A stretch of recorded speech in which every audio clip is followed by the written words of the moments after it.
000 entreprises.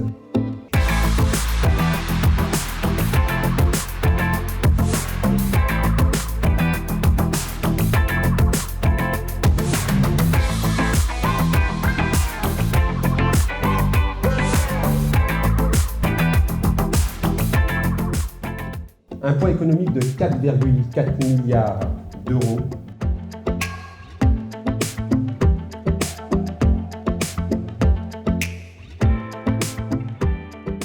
Jean-Sébastien Barrault, je suis président de la FNTV, la Fédération nationale des transports de voyageurs. J'ai été très heureux de participer à cette table ronde où nous avons abordé la loi d'orientation des mobilités.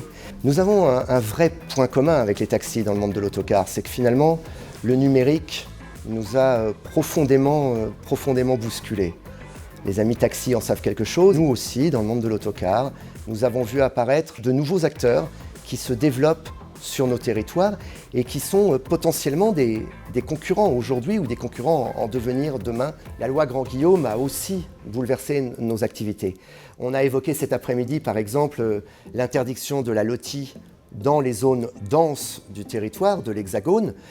Il faut savoir que beaucoup de nos adhérents, beaucoup d'autocaristes, avaient des véhicules de moins de 10 places qu'ils exploitaient dans les zones denses en LOTI. L'interdiction de la LOTI a aussi bouleversé nos adhérents, qui pour certains d'entre eux d'ailleurs, ont été obligés de demander à leurs conducteurs d'avoir une carte de VTC pour pouvoir assurer du transport moins de 10 places. Depuis 2017, avec les assises de la mobilité, notre fédération a été très présente dans la préparation de la loi d'orientation des mobilités.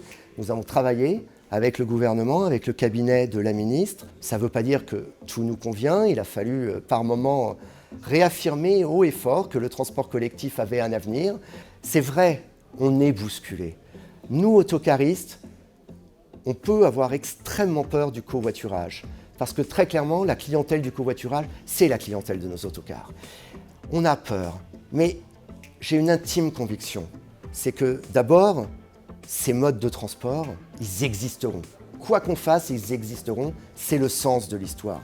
Travaillons tous ensemble et soyons optimistes sur l'avenir parce que nos professions réglementées ont encore un bel avenir. Je suis vraiment, à titre personnel, heureux de voir combien la profession de taxi s'est encore professionnalisée depuis quelques années, de voir que la crise qu'ils ont pu traverser a poussé la qualité de service vers le haut. Le transport de voyageurs, c'est une grande famille au sens large et je suis vraiment ravi qu'on puisse y travailler avec l'UNT.